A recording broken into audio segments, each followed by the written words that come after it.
በስመ አብ ወወልድ ወመንፈስ ቅዱስ አሐዱ አምላክ።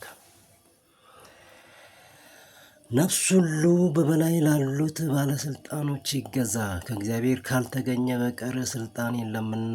ያሉትም ባለስልጣኖች በእግዚአብሔር የተሾሙ ናቸው። ስለዚህ ባለስልጣንን የሚቃወም የእግዚአብሔርን ሥርዓት ይቃወማልና የሚለውን የእግዚአብሔር የልዑሉን የሰማይ የእግዚአብሔር ቃል መነሻ በማድረግ ዛሬ የምንነጋገርበት ርዕሳችን ይሆናል ማለት ነው።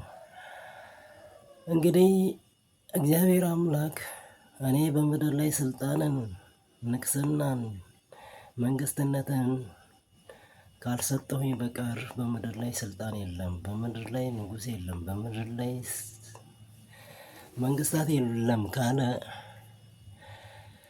እንደገናም ቀጥሎ እነርሱን የሚቃወም የእግዚአብሔርን ስርዓት ይቃወማል ካለ አሁን በገሃዱ ዓለም ላይ እያየን ያለነው ተቃውሞና ስድብ በመንግስታትና በሕዝብ መካከል ያለውን ችግር ስናይ እነዚህ ነገሮች ሁሉ ትልቅ መከራና ስቃይ ይዘው እንደሚመጡ የሚያሳይ የእግዚአብሔር ቃል ነው ማለት ነው።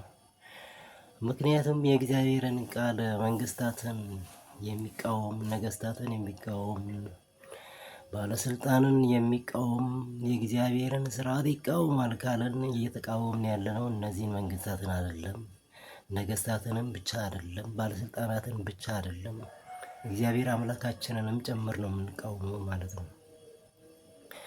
እዚህ ጋር ልብ ልንል የሚገባው ትልቁ ነገር እግዚአብሔርን የምናከብረው ከእግዚአብሔር የተሰጡ ትእዛዛትን ሁሉ በማክበር በመጠበቅም እንደሆነ ብዙዎቻችን የገባን አይመስለንም። በተለይ በዚህ ዘመን ያለን ትውልድ ማለት ነው።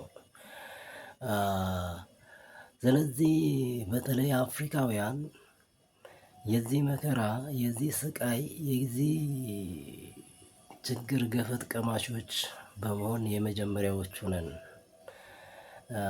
እንግዲህ የአፍሪካ ሕዝብ መቋጫም የሌለው መከራና ስቃይ፣ ጦርነት፣ ረሃብ፣ ቸነፈር፣ ስደት ውስጥ ያለው ይሄ ከሰማይ የተለቀቀ የእግዚአብሔር ሕግና ስርዓት በተቃራኒው ስለሚሄድ ነው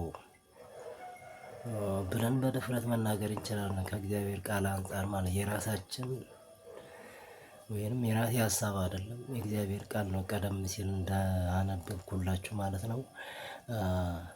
ስለዚህ ይህ ቃል የሚገኘው በሮሜ መልእክት ምዕራፍ 13 ቁጥር 1 ጀምሮ ስታነቡት የምታገኙት ቃል ነው። ስለዚህ የምድራዊ ነገስታት ስንቃወም፣ ስንሳደብ፣ ስንተቻቸው፣ የሚገባቸውን ክብር ሳንሰጣቸው ስንቀር ከእግዚአብሔር ጋር ወይንም ለእግዚአብሔር የምንሰጠውን ክብርና ቦታና ስፍራ እየከለከልን እየተቃወምን ቀጥታ እሱን ተቃውሞ የእግዚአብሔር ሕግና ስርዓትን ስለሚመለከት የእግዚአብሔር ሕግ እየደመሰሰን እየሻርን እንደሆነ የምንጠብቀው የሙሴ ሕግም የለም፣ ስድስቱ ቃላተ ወንጌልም እንዳሌለ ማሳያ ነው የሚሆነው። እግዚአብሔር እንግዲህ የምድራዊ ነገስታትና መንግስታትን ዛሬ የምናንቋሻቸው፣ የምንሰድባቸው፣ የምንተቻቸው፣ በሽሙጥ ብዙ ነገር የምንላቸው መንግስታትና ባለስልጣናት እግዚአብሔር እንዳከበራቸው እንግዲህ እንዴት ነው ያከበራቸው? በምን ደረጃ አከበራቸው ብለን ብናይ እንኳን እርሱ እግዚአብሔር የነገስታት ንጉሥ ነው። ነገስታት አላቸው፣ እሱ እግዚአብሔር የመንግስታት መንግስት ነው። መንግስታት አላቸው፣ እሱ የኃያላን ኃያል ነው። ኃያላን አላቸው፣ እሱ የባለስልጣናት ባለስልጣን ነው። ባለስልጣን አላቸው። እንግዲህ በስሙ እንዲጠሩ ነው ያደረገው። እኛ ግን ሌላ ስም እያወጣንላቸው ነው፣ እየሰደብናቸው ነው፣ እያንቋሸሽናቸው ነው። ይሄ እንግዲህ ተቃውሞ በሙሉ ወደ እግዚአብሔር አምላክ ሕግና ስርዓት ላይ የተፈጸመ ደባ፣ የተፈጸመ ግፍ ነው የሚሆነው። እግዚአብሔር ደግሞ እንዲህ ብሏል፣ ሕጌን ብትጠብቁ የምድርን በረከት ትበላላችሁ፣ ባትጠብቁ ግን ሰይፍ ይበላችኋል። እንደገና በሌላ ቦታ ብትወዱኝስ ሕግና ስርዓቴን ጠብቁ። እንግዲህ ከእግዚአብሔር ጋር ያለንን ህብረት የምንገልጠው እግዚአብሔር ያዘዘንን ሕግና ስርዓት በመጠበቅ ብቻ እንደሆነ እግዚአብሔር መልሶ መላልሶ ደግሞ ደጋግሞ ያስጠነቅቀናል ማለት ነው። እኛ ግን በተቃራኒው የቆምነው። ስለዚህ በተለይ አፍሪካውያን የገዛ መሪዎቻቸውን በመቃወም በመተቸት በማሳደድ ወደ እስር ቤት በመወርወር ወደ መቃብር በመጣል ለስደትም በመዳረግ የሚተካከለን የለም። ይሄ ነገር ደግሞ ትልቅ ዋጋ እያስከፈለን ነው። እግዚአብሔርም ይላል ከዛ ቀጥሎ ያለውን የእግዚአብሔር ቃል እስቲ እንመልከተው። ስለዚህ ባለስልጣንን፣ መንግስታትን፣ ነገስታትን፣ መሪዎችን የሚቃወም የእግዚአብሔርን ስርዓት ይቃወማል። የሚቃወሙትም በራሳቸው ላይ ፍርድን ይቀበላሉ። ገዢዎች ለክፉ አድራጊዎች እንጂ መልካም ለሚያደርጉ የሚያስፈሩ አይደሉምና። ባለስልጣንን እንዳትፈራ ትወዳለህን? መልካሙን አድርግ፣ ሕገ እግዚአብሔርን ጠብቅ፣ ከእርሱም ምስጋና ይሆንልሃል። ስለ መልካም ስራ፣ ስለ እግዚአብሔር ሕገ እግዚአብሔርን መጠበቅ፣ ስለ መልካም ነገር ሁሉ ላንተ የእግዚአብሔር አገልጋይ ነውና በከንቱ ሰይፍ አይታጠቅምና። ክፉ ብታደርግ ግን ቁጣውን ለማሳየት ክፉ አድራጊዎችን የሚበቀል የእግዚአብሔር አገልጋይ ነውና ይበቀላል፣ ይቀጣል ይለናል እግዚአብሔር። እንግዲህ እዚህ ጋር የምናየው እግዚአብሔር ምድራዊ ነገስታትና መንግስታትን የሚሾሙ ለሁለት ነገር ነው። አንድም ለቅጣት ነው፣ ሁለተኛ ለበረከት ነው። ሕጉን የእግዚአብሔር ሕግ ማለት ነው የሚጠብቁ የሚፈጽሙ እነርሱ እነሆ ሕጌን የሚጠብቅ የምድርን በረከት ይበላል ስላለ በሰላምና በተድላ የሚኖሩ ህዝቦች ይሆናሉ። በእነዚህ ህዝብ ላይ የተሾመ መንግስት ወይንም ነገስታትም ቢሆኑ እነሱ በጣም እድለኞች ናቸው ብለን መናገር የምንችልበት አጋጣሚ ነው። በተቃራኒው የእግዚአብሔርን ሕግና ስርዓት እየደመሰሱ እየሻሩ ያሉ ህዝቦች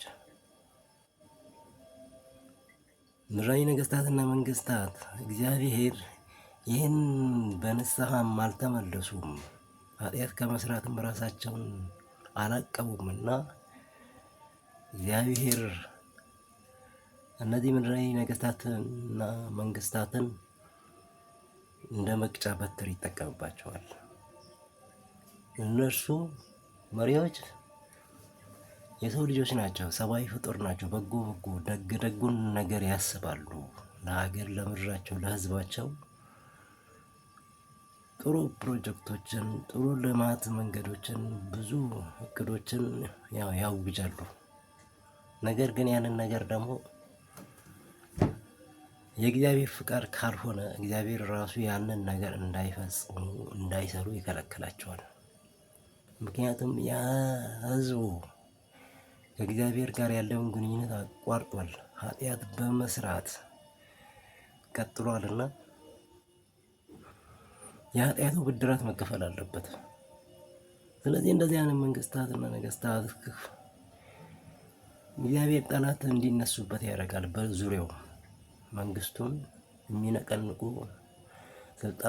ለስልጣኑ ስጋት የሚሆኑ በአራቱም አቅጣጫ ያስነሳባቸዋል። ስለዚህ አንድ መንግስት ወይንም ንጉስ ደግሞ ኤምፓየሩን ስልጣኑን መጠበቅ አለበት። ለዚህ ነገር ደግሞ ጠላቶች ሲበራከቱበት ሰራዊት ይመለመላል፣ ሊያደራጃል፣ ያሰለጥናል፣ መሳሪያ ይገዛል፣ ያስታጥቃል። ይህንን ካላደረገ ራሱን መከላከል ስለማይችል ማለት ነው። ስለዚህ እነዚህን ነገሮች ወደ ማድረጉ ይመጣል ማለት ነው። ቀጥታ ወደ ጦርነት ይገባል ማለት ነው። ራሱን መከላከል መጀመሪያ ስልጣኑን መጠበቅ አለበት። እንደዚህ አይነት መንግስታትና ነገስታት ህልውናቸው በስልጣን ላይ እስካሉ ድረስ ነው። እንደዚህ ተቃዋሚ ሲበዛባቸው፣ ምክንያቱም ከስልጣን ወርደው በምሪታውም የመኖር እድል ፈንታቸው ዜሮ ነው። ከዜሮ በታች ነው። የሚጠብቃቸው ሞት ነው። የሚጠብቃቸው ወህኒ ቤት ነው። የሚጠብቃቸው ስደት ነው። ከዚህ ውጭ ሌላ ምንም አማራጭ የላቸውም። ስለዚህ እንደዚህ አይነት እድልና ቻንስ ያለን መሪ ናውረድ ብሎ እየጮኸ ያለ የአፍሪካ ህዝብ አለ። ይሄ በጣም ትልቅ ስህተት ነው። ወርደው ምን ውስጥ እንደሚገቡ ያውቁታል። ስለዚህ ህልውናቸውን እስከ መጨረሻው ድረስ እዛው ስልጣን ላይ ለመቆየት ጥረት ያደርጋሉ። ሲበሩ ሲያስተዳድሩ በኖሩት ሀገርና ምድር የመኖር እድል ስላሌላቸው ስንቃውማቸው ያንን እድል ሁሉ ዜግነት ሁሉ ነው የምንነጥቃቸው። ከስልጣን ከወረዱ በኋላ የመኖርን እንደ ምዕራቡ ዓለም የሚያደርገውን ስርዓት እኛ መጠበቅ አልቻልንም። ስለዚህ አፍሪካዊ መሪውን የሚበላ የሚገድል የሚያጠፋ ሆኖ እናገኘዋለን። ይሄ ደግሞ ይዞ የመጣውን መዘዝ ብንመለከት ደግሞ የተሻለ ነው። ምናልባት ይህንን መረዳት ያቃተን ማስተዋል ያቃተን ለምንድን ነው? ብዙ አይነት ምክንያቶችን ልንዘረዝር እንችላለን። በምዕራቡ ዓለም ልናሳብብ እንችላለን። ብዙ ተግዳሮቶች ይኖራሉ። የውስጥ ጠላት ባንዳዎች የሚባሉ ከሃዲዎች የሚባሉ የተለያየ ስያሜ ይሰጠናቸዋሉ። በእነዛ ሁሉ ሰበብ ልናደርግ እንችላለን። ግን የነገስታት ንጉስ፣ የጌቶች ጌታ፣ የአማልክት አምላክ፣ የመንግስታት መንግስት እግዚአብሔር ምን አለ የሚለውን ነገር ቀደም ብዬ የገለጽኩላችሁን የእግዚአብሔር ቃልና ትእዛዝ ተመልሰን መመርመር እስካልቻልን ድረስ ተመልሰን ለመጠበቅ ወደ ራሳችን አእምሮ፣ ህሊና፣ ልቡና እስካልተመለስን ድረስ አሁን ላለው መከራ፣ አሁን ላለው ስቃይ፣ አሁን ላለው ስደት መልስ የምናገኝ አይደለ እርግጠኛ መሆን አለብን እያንዳንዳችን ማለት ነው። ስለዚህ እነዚህ መንግስታት ኢምፓየራቸውን ለመጠበቅ ተቃውሞ የሚቀጥል ከሆነ መቋጫ የሌለው ከሆነ አባቶችም የሃይማኖት አባቶችም ተው ህዝባቸውን ብለው የማይገስጹ ይህንን እውነት የማይነግሯቸው ከሆነ በነገራችን ላይ ይህንን እኔ አሁን ያነበብኩትን የእግዚአብሔር ቃል መናገር የነበረባቸው አባቶች ናቸው፣ የሀገር ሽማግሌዎች ናቸው። እንግዲህ እነሱ ዝም ሲሉ እኔ ለምን አልናገርም ብሎ ሁሉም ሰው ከዚህ እውነት ጋር መቆም አለበት እና መንግስታቸውን ለመጠበቅ ቅድም እንዳልኩት ለልማት የሚውለውን ባጀት ወደዚህ ራስን ወደ መከላከል ያጥፉታል። ህልውናቸውን መጠበቅ ስላለባቸው ለምን እንዲህ ታደርጋለህ ብሎ የሚቃወም ካለ መብቱ ነው። መንግስት ወይም ንጉስ እንደ ንጉስነቱ ህግ ራሱን መንግስቱን መጠበቅ አለበት። ለዛ መጠበቂያ የሚሆን ደግሞ ማንኛውንም ዋጋ መስዋዕትነት መክፈል አለበት። ስለዚህ ቅድም እንዳልኩት ሰራዊት ይመለመላል፣ ያደራጃል፣ ያሰለጥናል፣ ያስታጥቃል፣ መሳሪያም ይገዛል። እንደዚህ ሁሉ የሚሆኑት ለልማት በሚውሉ የሀገሪቷ ባጀት ነው። ሁለተኛ ይህ ጦርነት ወደፊት የሚሰሩትን የልማት ስራዎች ሁሉ የሚሰራበት ገንዘቡ ለጦር መሳሪያ መግዣት ውሏል። ሁለተኛውን ደግሞ ያ የተገዛው የጦር መሳሪያ ቀደም ሲል የነበሩ መሰረተ ልማቶችን ነው የሚያጠፋው። መጀመሪያ ላይ ግን የሰው ልጅ ደም፣ የሰው ልጅ ህይወት ነው የሚቀጠፈው የሚሞተው። ከዛ ስደት አለ፣ ጦርነት ካለ፣ ረሃብ አለ፣ ቸነፈር አለ፣ እልቂት አለ፣ በሽታ አለ። ይሄ ሁሉ ሲሆን ደግሞ በጣም ብዙ መሰረተ ልማት የነበሩ እኛ ያልደከምንባቸው እኛ ያልሰራናቸው መሰረተ ልማቶች ሁሉ ይወድማሉ። መኖር ባለብን ልክ ሳንኖር ከዚች ምድር እናልፋለን ማለት ነው። ብዙ ወገኖቻችንም ያልቃሉ። ይሄ ሁለተኛው ችግር ትልቅ አደጋ ነው እንደ ሀገር። ሶስተኛው እንግዲህ እነዚህ ምድራዊ ነገስታትና መንግስታት ተቃውሞ ጦርነቱ እያየለ ሲመጣ መቋቋም የማይችሉበት መንገድ ወይንም ሁኔታ ላይ ሲደርሱ እንደ ግለሰብ አይደለም እንደ ሀገር መሪ እንደ ሀገር ከሌላ ሀገር ጋር የወዳጅነት የጥገኝነት ጥየቃ ውስጥ ይገባሉ። ሶስተኛው አማራጫቸው መሞት አይፈልጉም፣ ወይኔ ቤት መወርወር አይፈልጉም። ሶስተኛው መሰደድ ነው ያላቸው አማራጭ። ስለዚህ ሲሰደዱ የሚሰደዱበት ሀገርም እንኳን ቢያገኙ እንደዛ አይነት ቃል ኪዳን ለመዋዋል እንደ ሀገር በጣም ብዙ ውለታ ተዋውለው እጅ መንሻ አቅርበው ነው፣ ዝም ብለው አይደለም። ይህ ሁሉ የሚደረገው በሀገሪቷ ሀብትና ንብረት ነው። የሀገሪቷን ሀብትና ንብረት አሳልፎ በመስጠት ነው። ከዛ ሲሰደዱ የሚሰደዱበት ሀገር ርስት የላቸውም፣ ሀብት የላቸውም፣ ንብረት የላቸውም፣ ሰርቶ ያፈሩት ነገር የለም እዛ። ስለዚህ የሚኖሩበት ሲሰደዱ ለልመና አይሄዱም፣ መቼም ባዶ እጃቸውን አይሄዱም። ስለዚህ የሚያስፈልጋቸውን ነገር ሲኖሯት ከነበረችው ሀገር ይዘው እንደሚሄዱ ማንም ሰው እርግጠኛ መሆን ግዴታ ነው። ግዴታው ነው። የትም አያወጡም። ስለዚህ ይዘው ይሄዳሉ። ብዙ የአፍሪካ ሀገር መሪዎች አሁን በቢሊየን ዶላር የ2-3 ዓመት የሀገሪቷን ባጀት ነው ይዞ የሚሄዱት። ይህ ሁሉ ቀውስ እንግዲህ ሲወርዱ በሰላም እንዲኖሩ እድሉን ብንሰጣቸው፣ በፍላጎታቸው ከስልጣን እንዲወርዱም እድሉን ብንሰጣቸው፣ ውረዱ የምንልበትን መንገዱ እነሱን አደጋ ላይ የሚጥል ባይሆን ከምዕራቡ ዓለም የተቀበልነው ተሞክሮ ይኖር።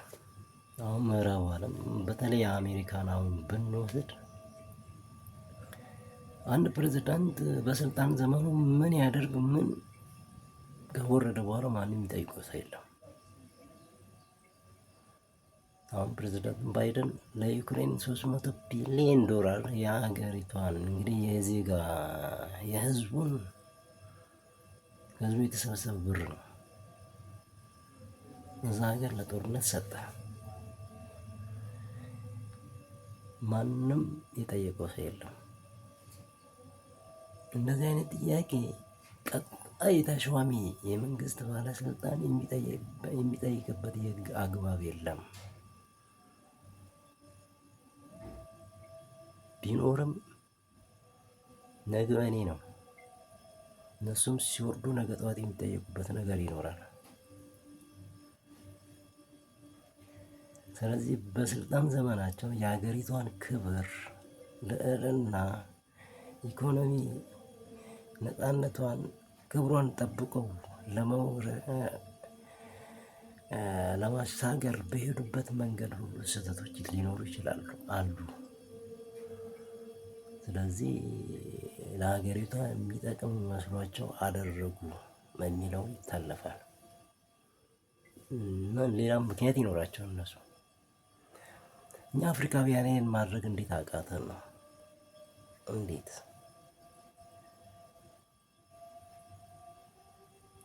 በተለይ ጥላቻን የሚሰብኩ የሚዲያ ሰዎች እግዚአብሔርን እናውቃለን የምትሉ የሚዲያ ሰዎች ወደ ሀገሬ ወደ ኢትዮጵያ ልውሰደውና ላምጣው። በቀለኛ ትውልድ እንዲነሳ፣ ጦረኛ ትውልድ እንዲነሳ የምንሰብክ፣ በመንግስት ላይ የምናሳምስ፣ መንግስትን ሰድበን ለሰዳቢ የምንሰጥ ይሄ እግዚአብሔር ቃል አይመለከተንም ወይ? አሁን በግልጽ መንግስት አይደለም፣ ባለስልጣን አይደለም፣ ምንም አይደለም፣ ግን በቀለኛ ትውልድ መነሳት አለበት የሚል አዋጅ አንዴ ሁለቴ አይደለም 10 ጊዜ ታውጇል በሚዲያ ሰዎች። መንግስት ምንም የሚሰራው በጎ ነገር የለም ብሎ መንግስት የሚሰራው የስራ ድርሻ እኛንም እንደሚሰጠው እግዚአብሔር ነው እኮ የሚሰጠው። ስልጣኑ የሰጠው እግዚአብሔር ነው፣ የሚቀበለውም እግዚአብሔር ነው።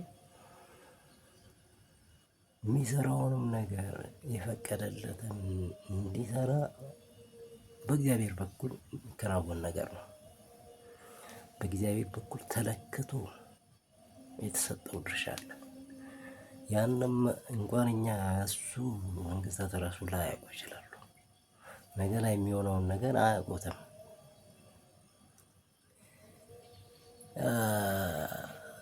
ስለዚህ በጣም አሳዛኝ። አሁን የቀበሌ ሊቀመንበር ምክትል ሊቀመንበር አለው። ምክትሉ ሊቀመንበር ሊያገዘው ሊረዳው የዋና ሊቀመንበሩን ጉድለቶች ወይንም ጫና ለመሸከም ነው እንጂ ዋና ሊቀመንበሩን አውርድ ብሎ ሊቃወመው፣ ስራ ሊያስፈታው፣ ሊያሳጠው አይደለም። አሁን እየተደረገ ያለው በፓርላማም ውስጥ እንደዚህ አይነት ጩኸት ነው ያለው።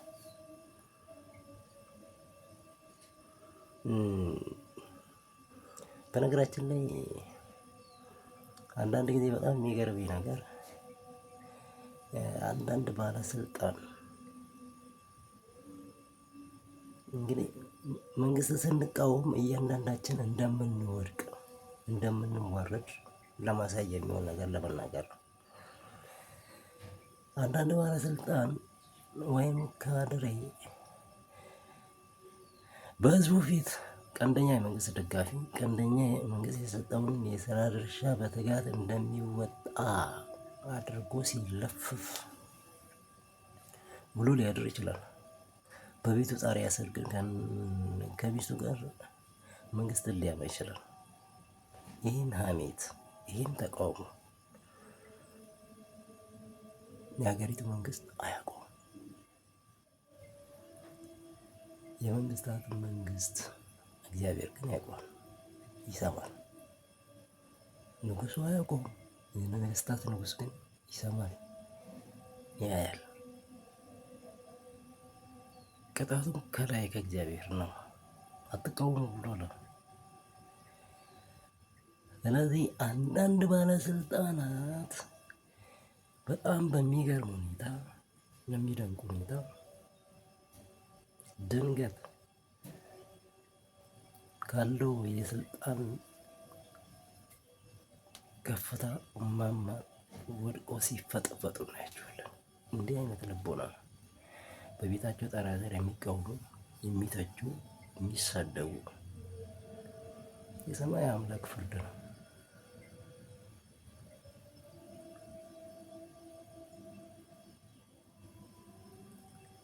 እርግጠኛ ወደ ራሳችን እንውሰድ ይሄን ነገር። አንዳንድ ባለስልጣን ግፉ ነው እንዲያወርደው እንላለን።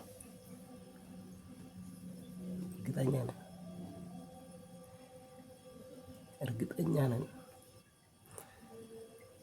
እያንዳንዱ ሰው ግፍ ተጠራቅሞ ወደ ላይስ ለእነሱ ስጦታ አልሆነም።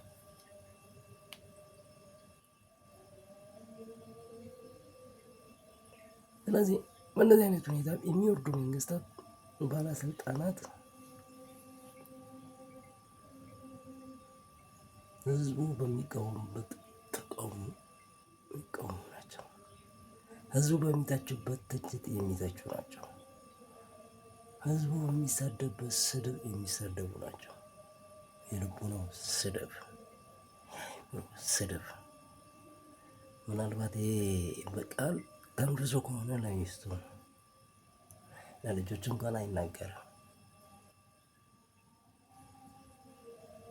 አሁን ደግሞ በፓርላማ ውስጥ ናውረድ አብሮ እኮ ህዝቡ እንዲያገለግል እዛ ቦታ ላይ ቁጭ ያለው ምንም ስራ ሳይሰራ በተቃውሞ ይጀምራል። ናውረድ እንዲህ አልሰራ ነው የሚል ቃል አይወጣቸው የሚለው ቃል የለም።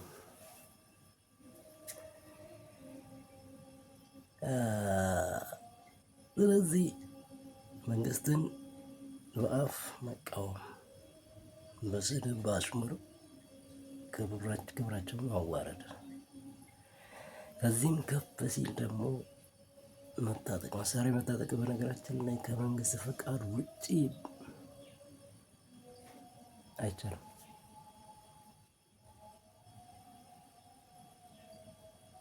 ምክንያቱም ለምሳሌ አንዳንድ ቦታዎች የዛሬ 30-40 ዓመት የነበሩ ፊት የቆዩ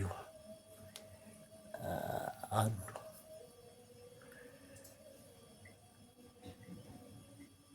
መሳሪያ ታጥቀው መሸታ ቤት፣ ጠላ ቤት፣ አረቄ ቤት ተገናኝተው ሰክረው ሞቅ ሲላቸው ተሰዳድበው እዛ ሲወጡ መንገድ ላይ ይጠባበቃሉ። እንግዲህ በስካር መንፈስ ያለን ግልምጫና ስድብ አለመግባባቶችን እንግዲህ በምን አይነት የልብ ድንዳኔ እንደሚታይ ራሱ አይታወቅም እና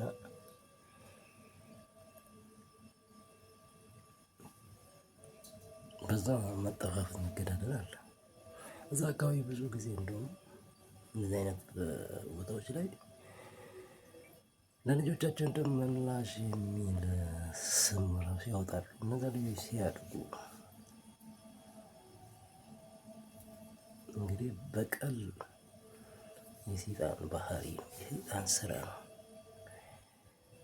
የሰይጣንን ስራ እንዲሰራ ሚሽን ይሰጡታል ማለት ነው። ይህን ስም ሲያወጡለት ሚሽን ይሰጡታል። ያ ልጅ ገዳይ ነው፣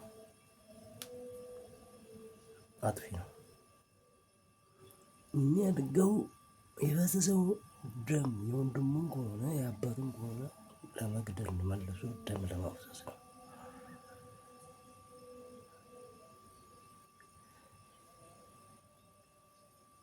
አንዳንድ ጊዜ እኛ ኢትዮጵያውያን የ7000 ዓመት ታሪክ አለን፣ ታሪክ ባለቤቶችን ስንል ይህን ታሪክ የምንቀበልበት መንፈሳዊ ልዕልና ክብር አጥተናል። እየተዋረድን እየወረድን ያለነው እኛ የምንጠብቀው የእግዚአብሔር ሕግ የለም። በዚህ ትውልድ እየተጠበቀ አይደለም። ስለዚህ ክብራችንም አይጠበቅም፣ ታሪካችንም አይጠበቅም።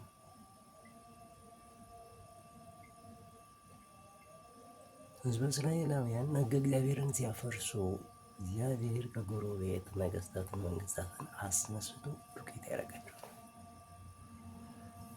እግዚአብሔር አሁን ያንን ሁሉ ርቀት አይሄድም።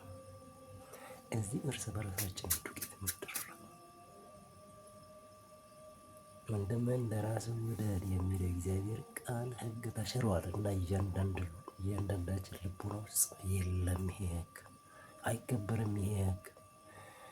ስለዚህ ወንድማችንን እንገላለን፣ ወንድማችን እንዘርፋለን፣ ወንድማችን እናሳድዳለን፣ ወንድማችንን እናስቀያለን።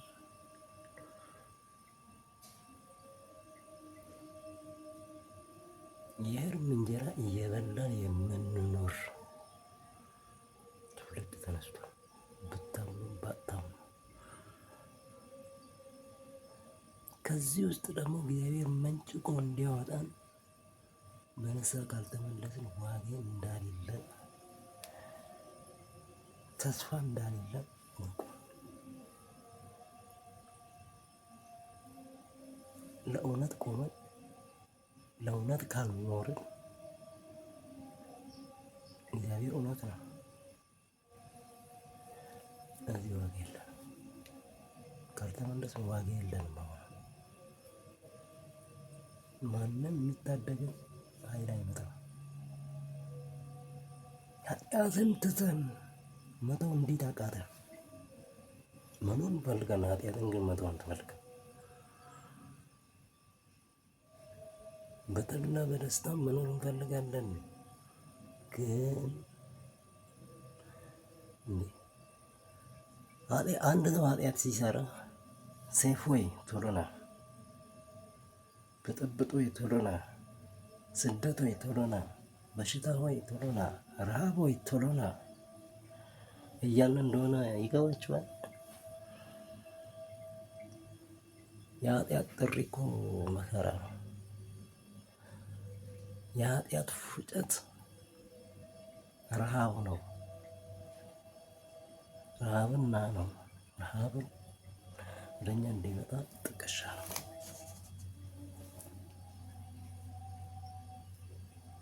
እንግዲህ ክቡራን ተመልካቾቻችን ይህ ቁጥር 1 ነው። ቁጥር 2፣ 3፣ 4 እያልን እንቀጥላለን። የዛሬው ዝግጅታችን በዚህ ላይ ተጠናቋል። ሰላም እግዚአብሔር ከሁላችሁ ጋር ይሁን።